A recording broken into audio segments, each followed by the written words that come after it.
அறிவார்ந்த பெருமக்கள், மிக ஆழமாக இந்த நாட்டு நடப்புகளை, நாட்டில் நடக்கிற ஆட்சி முறைகளை எல்லாம் ஆழ்ந்து கவனித்து வருகிற பெருமக்கள் எல்லாம் கூடியிருக்கிறீர்கள்.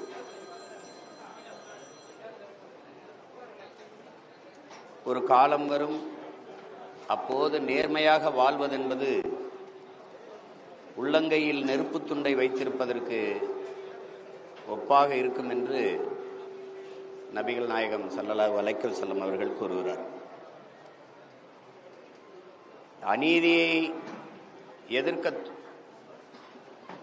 அநீதியை அச்சமின்றி எதிர்த்து துணிந்து போராடுகிறவன் எவனோ அவனே உண்மையான ஜிகாத் என்கிறார். அப்படி இந்த நிலத்தில் அநீதியை எதிர்த்து உண்மையிலே துணிந்து போராடிய ஒரு புனித போராளி எங்கள் உயிர் அண்ணன் பழனி பாபா அவர்கள். அவர்களை முன் வழித்தடமாக ஏற்று அநீதிக்கு எதிராக அவர் எழுப்பிய முழக்கங்களை முன்வைத்துத்தான் உங்கள் பிள்ளைகள் நாங்கள் பயணித்துக் கொண்டிருக்கிறோம்.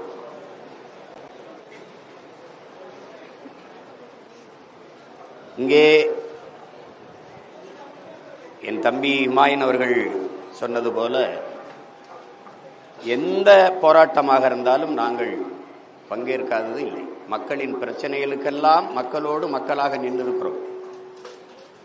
ஆனால் ஒரு வரலாற்று பெருந்துயரம், மக்களோடு மக்களாக எப்போதும் நிற்கிற தன் சொந்த பிள்ளைகளோடு என் மக்கள் நிற்காமல் யார் பிரச்சனையை தந்தார்களோ அவர்களுக்காக நின்றதுதான் வரலாற்றில் பெரும் துயரமாகவும் பெரும் இழப்பாகவும் மாறி நிற்கிறது. எங்களை பாருங்கள், நாங்கள் பெரிய தலைவர்களினுடைய வாரிசுகளோ, அது ஒரு பெரிய அரசியல் இயக்கத்தை பிரித்து கொண்டு வந்து கட்சி தொடங்கியவர்களோ, மிகப்பெரிய பொருளாதார பின்புலம் கொண்டவர்களோ, இல்ல பெரிய நாள்தோறும் தவித்துக் கொண்டிருக்கிற படிப்பிக்கிற ஆசிரியன் வீதியில் நின்று போராடுகிறான், அறிவை வளர்க்கும் ஆசிரியன், உயிரை காக்கும் மருத்துவன் வீதியில் நின்று போராடுகிறான், உலகிற்கு உணவளிக்கிற உழவர்குடி வேளாண்குடி மக்கள் விவசாயிகள் வீதியில் நின்று போராடுகிறார்கள், தன்னலமற்று சேவை செய்கிற செவிலிய தாய்மார்கள் செவிலிய பெண்கள் வீதியிலே நிற்கிறார்கள், போக்குவரத்து தொழிலாளர்கள் போராடுகிறார்கள், மீனவர்கள் போராடுகிறார்கள், மாணவர்கள் போராடுகிறார்கள். எல்லோரும் வீதியில் வந்து போராடி கொண்டிருக்கிற போது இந்த பிரச்சனைகளை தந்தவர்கள் ஒரு பக்கமும், இந்த பிரச்சனைகளை தீர்க்க வேண்டும் என்று வந்த உங்கள் பிள்ளைகள் நாங்கள் ஒரு பக்கமும் நிற்கிறோம். அறிவார்ந்த பெருமக்களே, என் அன்பிற்குரிய சொந்தங்களே, அரசியல் என்பது உலகில் வரலாற்றில் பல்வேறு மாறுதல்களை செய்திருக்கிறது. அடிமை நிலையிலிருந்து உரிமையை பெற, ஏழ்மை வறுமை நிலையிலிருந்து விடுதலை பெற, மேம்பட. ஆனால் இங்கே பன்னெடுங்காலமாக நம்மளை அடிமையாக வாழ வைப்பதற்கே ஆட்சி அதிகாரம் நிறுவப்பட்டுக் கொண்டே இருக்கிறது. அப்ப இந்த சூழலில் தேர்தல் என்பது ஒரு மாறுதலாக இருக்க வேண்டும். இங்கே ஆள் மாறுகிறார்கள், ஆட்சி மாறுகிறது. ஆட்சி முறை மாறுகிறதா என்ற கேள்வியை என்னரும் தமிழ் சொந்தங்கள், என் அன்பிற்குரிய பெருமக்கள் எழுப்பி பார்க்க வேண்டும். அதே ஆட்சிதான். இங்கேயும் சாராய கடை இருக்கும், அங்கேயும் சாராய கடை இருக்கும், இங்கேயும் ஊழல் லஞ்சம் இருக்கும், அங்கேயும் ஊழல் லஞ்சம் இருக்கும், இங்கேயும் கொலை கொள்ளை கற்பழிப்பு நடக்கும், இங்கேயும் மலையை வெட்டி மணலாக்குவான், அங்கேயும் ஆத்து மணலை அள்ளி கொண்டு காசாக்குவான், இங்கேயும் நிலங்களை பறித்து தொழிற்சாலை, விளைநிலங்களை பறித்து தொழிற்சாலை என்பார், நச்சு ஆலைகளை நிறுவி நாட்டை நாசமாக்குவான். காற்று நஞ்சாகி போனது, நீர் நஞ்சாகி போனது, உணவு நஞ்சாகி போனது. பிறக்கிற குழந்தைகள் புற்றுநோயோட பிறக்கிறது. 3 வயது குழந்தை புற்றுநோயோட இருக்கிறார். புற்றுநோய் மருத்துவமனையில் போனால் எண்ணற்ற இளம் பிள்ளைகள் புகைக்கிற பழக்கம் இருந்தால், பான்பராக்கு பயன்படுத்தினால் புற்றுநோய் வரும் என்று நாம் அறிகிறோம். ஆனால் பிறந்த குழந்தைக்கு புற்றுநோய் வர காரணம் என்ன?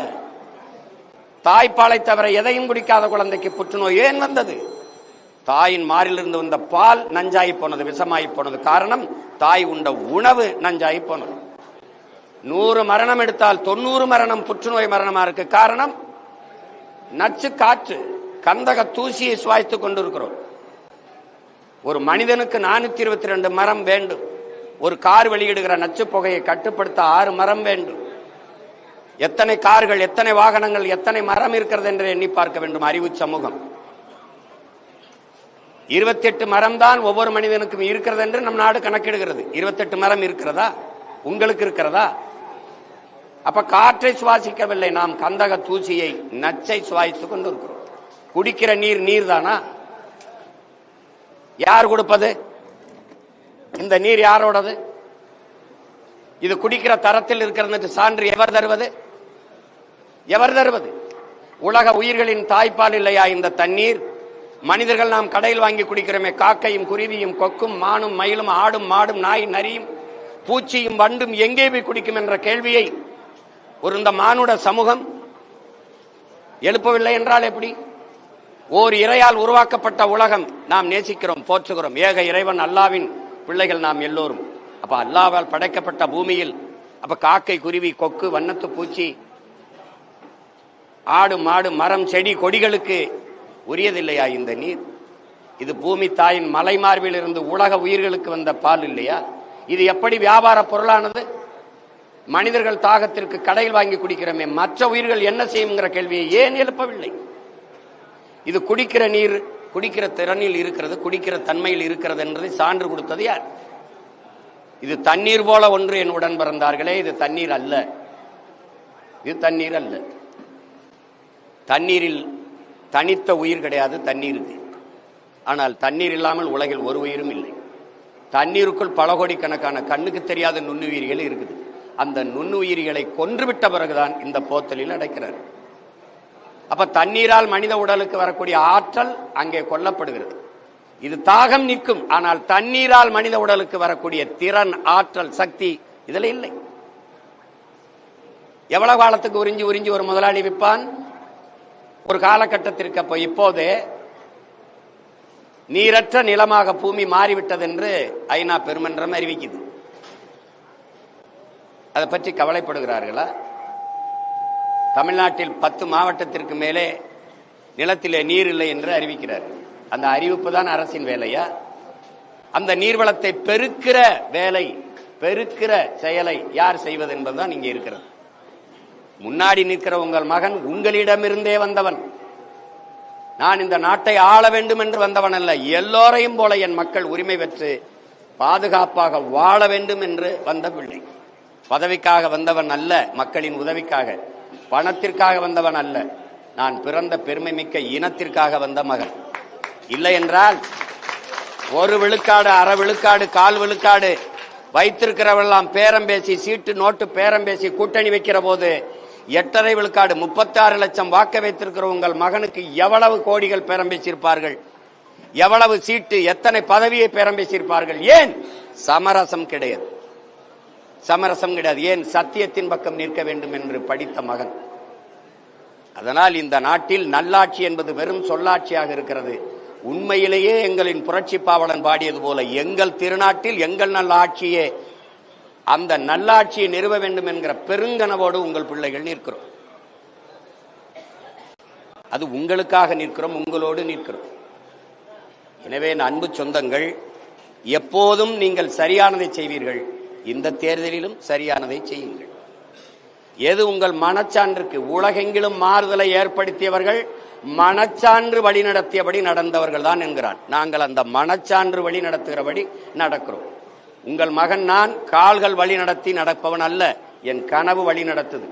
இந்த நாடு எப்படி இருக்க வேண்டும் என்று எனக்கு ஒரு கனவு இருக்கிறது. அந்த கனவை நான் பேசும்போது சிலருக்கு புரியவில்லை. ஆனால் படம் போல போட்டு போட்டு காட்டி, படிக்க கல்வி, பார்க்க வேலை, அதற்கேற்ற சம்பளம், அதை கொண்டு வாழ்கிற பெருமை மிக்க வாழ்வு, பார்க்க சிறந்த மருத்துவம், பயணிக்க நல்ல பாதை, குடிக்க தண்ணீர், எரிக்க தடையற்ற மின்சாரம், எல்லா அடிப்படை வசதிகளையும் கட்டமைத்து பூமியின் தலை சிறந்த நாடாக இந்த நாட்டை மாற்ற வேண்டும் என்கிற கனவோடு உங்கள் பிள்ளைகள் 15 ஆண்டுகளுக்கு மேலாக கத்தி கத்தி இந்த வீதியிலே வருகிறோம். வாக்குக்கு காசு கொடுக்கும் போது ஊழலுக்கான லஞ்சமும், ஊழல் லஞ்சத்திற்கான விதை ஊண்டப்படுகிறது என்பதை அறியாத பெருமக்களா நாம்? 30 கோடி செலவழித்து ஒருவன் ஒரு தொகுதியிலே வென்று போகிறான் என்றால் அவன் 300 கோடி ஈட்டிக் கொள்ளலாம் என்கிற முதலீடு தானே செய்வான். ஒரு முதலீட்டை செய்கிற முதலாளி லாப தேவைக்கு வருவானா, மக்கள் சேவைக்கு வருவானா என்பது அறிவு சமூகம் சிந்திக்க வேண்டாமா? எனக்கு நல்லது செய்ய அவன் எதற்கு காசு தருகிறான்? எனக்கு எதுக்கு காசு தருகிறான்? அதுதான் இங்கே பணத்திற்கு வாக்கு என்பது நம் இனத்திற்கு தூக்கு. அதை அறிவு சமூகம் அறிந்து இந்த தேர்தலிலே உங்கள் மகன் போட்டியிடுகிறேன் என்றால் என்னை பெற்றவர்கள், என் உடன் பிறந்தவர்கள் இந்த மகனை வெல்ல வைப்பார்கள் என்று அசைக்க முடியாத உறுதியான நம்பிக்கையில் தான் இங்கே நிற்கிறேன். நீங்கள் எனக்கு வாக்கு செலுத்துங்கள் என்று நான் கேட்கவில்லை.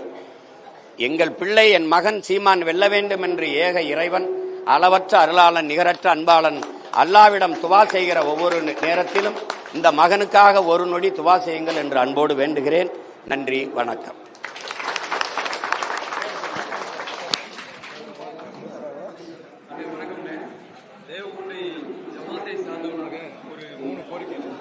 இன்னைக்கு தமிழ்நாட்டில் இஸ்லாமியர்களுக்கு 3.5% இடஒதுக்கீடு இருக்குது.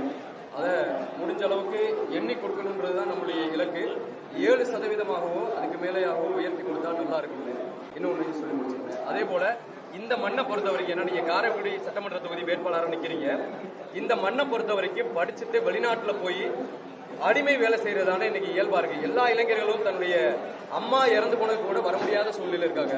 இந்த மண்ணுக்கும் மக்களுக்குமான, இந்த மண்ணுக்கு எந்த மாசும் இறைக்காத ஒரு தொழிற்சாலையும் தொழில் வாய்ப்புகளையும் ஏற்படுத்தி கொடுக்கணும். அதே போல இன்னும் கூடுதல் வாய்ப்புகளை இஸ்லாமிய மக்களுக்கு கொடுக்கணும் அப்படின்றதையும் நம்ம யோசிக்கணும். அதே போல அண்ணன் முன்னாடி நான் ஒரு விஷயத்த என் மேல போத்திருக்க ஒரு போர்வை எடுத்துடுறேன். நான் என்னைக்குமே சிறுபான்மை கிடையாதுன்னு. இந்த தமிழ்நாட்டினுடைய தமிழ் தேசிய இனத்தின் பெரும்பான்மை தான். இந்த 2 கோரிக்கை தம்பி சொல்றது சரி. இடப்பகிர்வு, இடஒதுக்கீடு என்பதில் நமக்கு உடன்பாடு இல்லை. சம பங்கு என்பதிலும் நமக்கு உடன்பாடு இல்லை. உரிய உரிமைதான். அந்தந்த குடிகளின் எண்ணிக்கைக்கு ஏற்ப நாம வரும்போது, ஆட்சிக்கு வரும்போது உரிய இடப்பகிர்வு பிரித்து கொடுக்கப்படும். அதான் நம்ம கோட்பாடு, நம்ம கொள்கை. அதிலே நாம் ஏமாற்றப்பட்டு கொண்டிருக்கிறோம் என்கிற விழிப்புணர்வு என் இன சொந்தங்களுக்கு வந்தால் போதும்.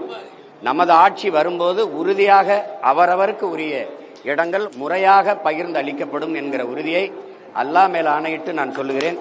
பிறகு இந்த வேலை வாய்ப்பு அந்நிய நாடுகளில் போய் அண்டி வாழ வேண்டிய நிலையை உருவாக்கியது. நம் தாய் நிலத்தை விட்டு உழைப்பிலிருந்து நாம் வெளியேறி அந்நிய நாடுகளுக்கு போகிறோம்.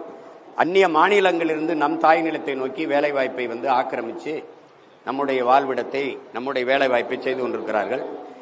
இந்த சூழலில் நம்முடைய ஆட்சி மலரும் போது, அமையும் போது என்ன நம்ம சொல்ல போறோம்னா, அவரவர் வாழ்விடத்திலே அரசு வேலை நம்ம கொடுக்கிறோம். நிலமும் வளமும் சார்ந்த தொழிற்சாலைகள், வேலை வாய்ப்பு, வளர்ச்சி என்கிற நிலைப்பாட்டை கொண்ட பிள்ளைகள். அதை எப்படி கொடுக்குறேங்கிறத ஆட்சியின் வரைவு நான் வெளியிடுவேன். போட்டு போட்டு படம் போல காட்டுவேன். எப்படி தேவகோட்டையிலே வாழ்விடத்தில் எப்படி அரசு பணி கொடுப்பேன், காரைக்குடியில் எப்படி கொடுப்பேன், சிவகங்கையில் எப்படி கொடுப்பேன், எல்லா இடத்தையும் காட்டும்போது உங்களுக்கு நம்பிக்கை வரும். அதனால அதை பற்றி கவலைப்படாதீங்க. இது நம்ம அரசு, நமக்காக நாம உருவாக்குற அரசு.